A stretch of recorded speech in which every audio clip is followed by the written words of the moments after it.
I'm gonna have to go tell the world exactly what's on the list. Hey, Bleedbigblue, Tim from the podcast.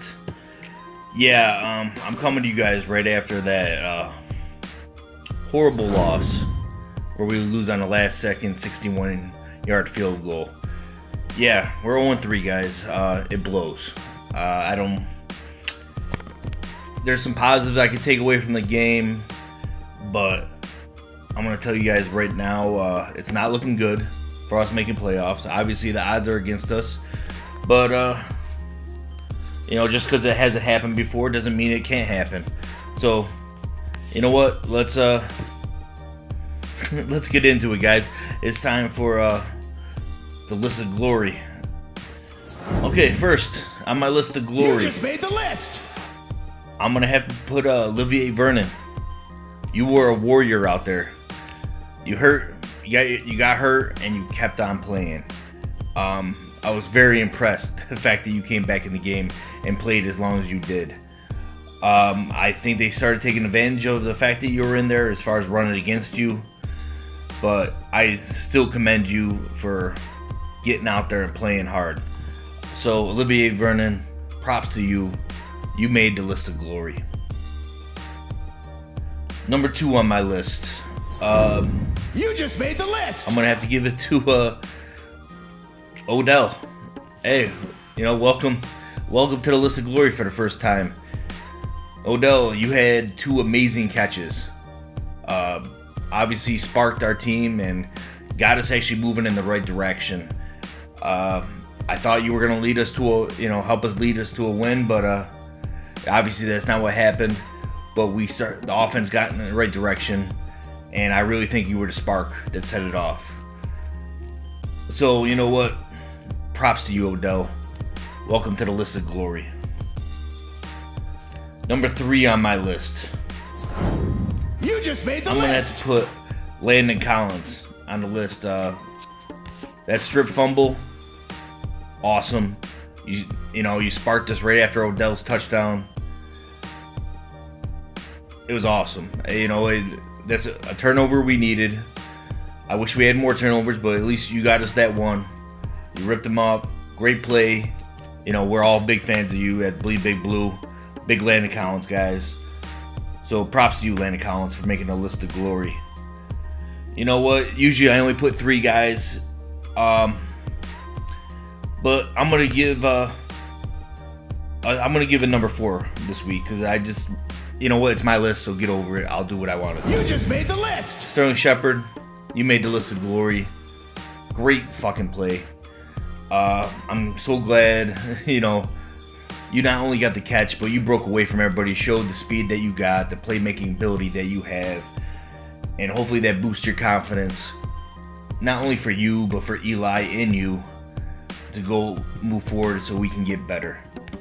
And that's the point of this, guys. All these positives, all these little sparks, I really think we're going in the right direction now. I think it was just a little late in this game that we started hitting that stride. But obviously in a loss, it's pretty easy to find my list of shame. First on my list of shame, I think everybody knows who probably number 1's going to be. It's Eli Apple. You made my list of shame. Shame. Now, I usually stick up for you, Eli. Shame. But the first pass interference call was absolutely horrible. You had forever to turn your head around and get to that ball, make a play on it, at least knock it down. You probably could have picked it off if you were actually looking. But it was a horrible pass interference call. Obviously put them on the goal line and allowed them to score. It was a big play in the game, and it's unacceptable. Now, you did have a second pass interference call, which was another huge part in this game, but I don't fully blame you for that because I really think it was a bullshit call. But you still didn't play up to, Giant standards. So, Eli Apple, shame on you. You made the list of shame. Number 2. I was thinking about it, guys, and there was a bunch of people I wanted to put on this because of this, but I'm just gonna put whoever is number 2 on my list is the tackling coach. Now I know that isn't actually a person, but I'm gonna blame everybody that ever taught any of these guys how to tackle, because I saw so many people that were hitting with their shoulder and not wrapping up. You know what? That doesn't happen with LeGarrette Blount, or really, it didn't happen with any of the Philly running backs. You know what? You guys got a couple good hits on them, but you smack these people and they kept on running. You know what? They gained extra yards that they shouldn't have if you just wrapped up. So you know what? I blame it on the tackling. That really bothered me, especially the amount of running yards we gave up, because it shouldn't have been that much. Learn how to wrap up. I blame you, tackling coaches. You know, even when you guys were in Pop Warner, middle school, high school, whoever the hell taught you guys how to wrap up, shame on you. You're on the list of shame. Number 3, and again, I'm gonna sure you guys know exactly who I'm gonna say. Brad Wing, you made the list of shame. All you had to do was kick a regular punt. Even if you put it in the back of the end zone, they would have had to start at the 20. But the fact that you gave them field position with, 13 seconds left in the game, they had a chance to score, and guess what? They scored. It really bothered me. It almost had flashbacks of Matt Dodge. Wasn't that bad, but Brad Wing, horrible kick, and you're usually a 10 times better punter than that. And honestly, I'm not putting it all on you, but that play cost us the game. So Brad Wing, shame on you. You made the list of shame. Now, you know what, guys? I want to put out there another, not a list, but I want to talk about Ben McAdoo real quick. Ben McAdoo, I didn't know to put you on the list of shame or the list of glory. Now, I thought it was amazing that you made adjustments, finally. Granted, I think it was a little late, and you probably could have done it in probably the first half of the first game. But actually, a quick passing game, that was the smart move. That's what you need to do.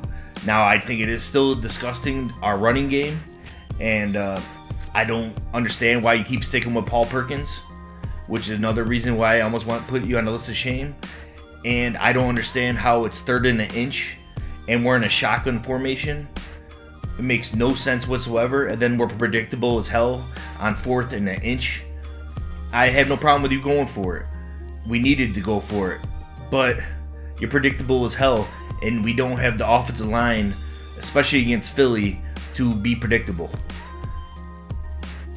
I'm not happy with what you did, but I like the adjustments you made too. So you know what? You're on my even list right now.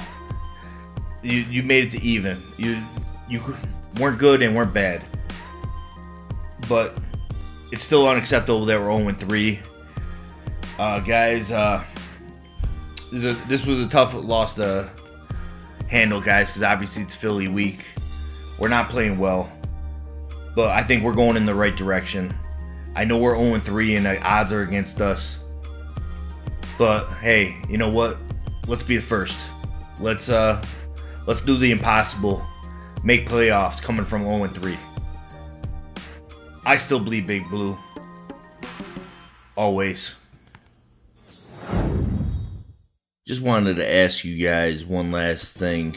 You know, obviously we appreciate all the comments and we love to respond to you guys. Obviously you see that, you know, we have no problem responding to you, and we'll respond to almost every comment, and trust me, we read all of them. We're trying to grow this channel, guys.